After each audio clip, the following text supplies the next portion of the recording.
But, you know, when this started, an inauguration is a typically American event, and it's the only time in the world that you have this passage of partisan power that transpires in the snap of a finger. Tomorrow at 11:27, when the president-elect, his wife, and his family are sitting on the west end of the mall looking at us,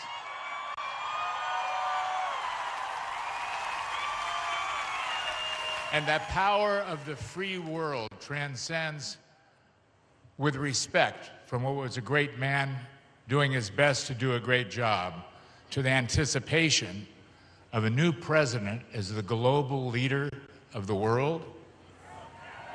In 3 minutes, you have reflection and you have expectation.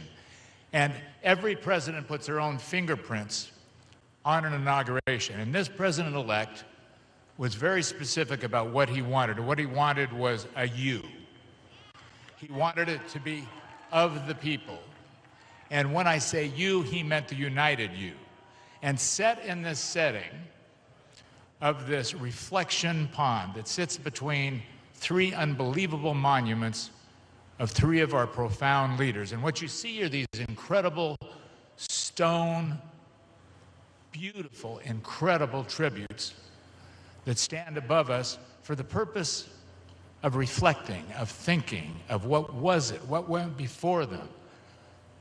But what really stands out, and you can hear it in the silence amongst you at the moment, is the mortar. Not the stone, not the granite, not the marble. It's the thousands of lives, it's the millions of hopes, it's the 10,000 aspirations of all the people, of all the themes that went into these great men. And along the road, we've had 45 men that have left their footprints and their fingerprints throughout the mortar and in the middle of this tidal basin. So as you reflect on those who came before us, and as you have expectations before you, I would like you to pay a tribute to the courage, to the stature, to the strength, to the commitment, to the loyalty of a man who is going to lead you with his footprints to diversity, to put the campaigns behind us, to unite behind one man as one America. He will show the rest of the world that we can argue, we can fight, we can debate, and tomorrow at 11:30 we're one country, and he will be the 45th president of the United States of America, Donald Trump.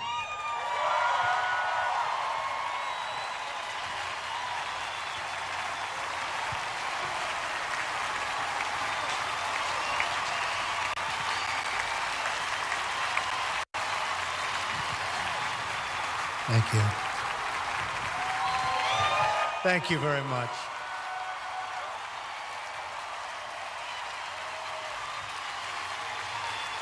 Thank you very much, everybody, and thank you, Tom. I'd like to congratulate our incredible entertainers tonight, Toby and Lee Greenwood, and all of the great talent. It was really very special. I also have to thank our incredible military talent right here. Thank you. Stand up, please. You guys were great. Thank you very much. Thank you. So this journey began 18 months ago. I had something to do with it, but you had much more to do with it than I did. I'm the messenger. I'm just the messenger. And we were tired, and I love you. Believe me, I love you. We all got tired of seeing what was happening. And we wanted change, but we wanted real change. And I look so forward to tomorrow. We're going to see something that is going to be so amazing. So many people have poured into Washington, D.C. This started out tonight being a small little concert. And then we had the idea, maybe we'll do it in front of the Lincoln Memorial. I don't know if it's ever been done before, but if it has, very seldom. And the people came by the thousands and thousands, and here we are tonight, all the way back. All the way back. So it's a movement that began. It's a movement that started. And it's a movement like we've never seen anywhere in the world, they say. There's never been a movement like this. And it's something very, very special. And we're going to unify our country. And our phrase, you all know it, half of you are wearing the hat, "Make America Great Again."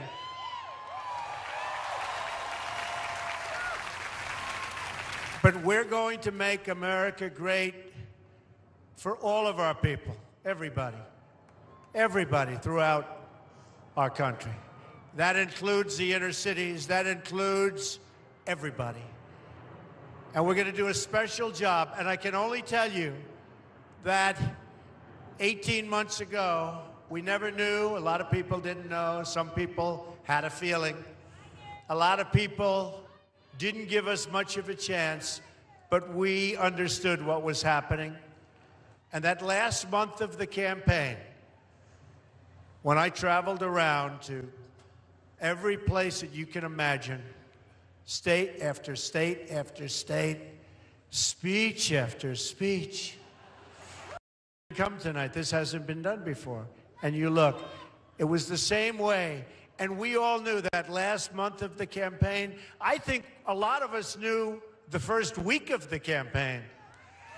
But that last month of the campaign, we knew that something special was happening.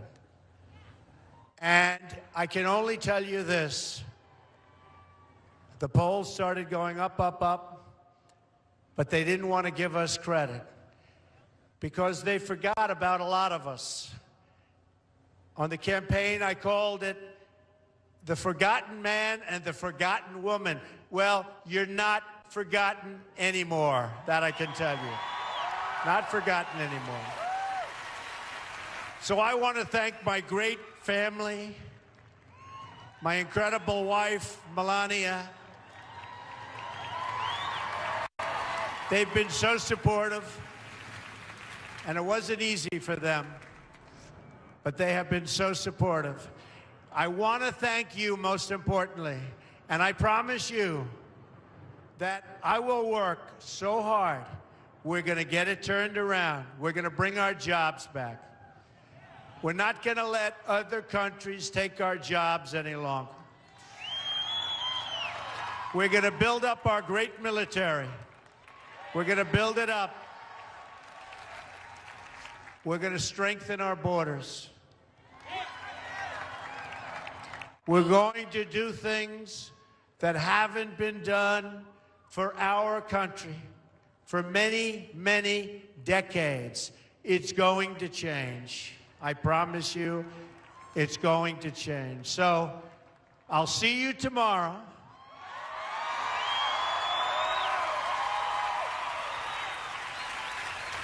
And I don't care, frankly, if it's going to be beautiful or if it's going to rain like crazy. Makes no difference to me. I have a feeling it's going to be beautiful. But I will see you tomorrow, and I'm going to be cheering you on. You're going to cheer me on, but I'm going to be cheering you on because what we've done is so special. All over the world, they're talking about it. All over the world. And I love you folks, and we're going to work together, and we are going to make America great again, and I'll add, greater than ever before. Thank you very much, and enjoy the fireworks. Thank you, everybody. Thank you.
27, when the president-elect, his wife, and his family are sitting on the west end of the mall looking at us.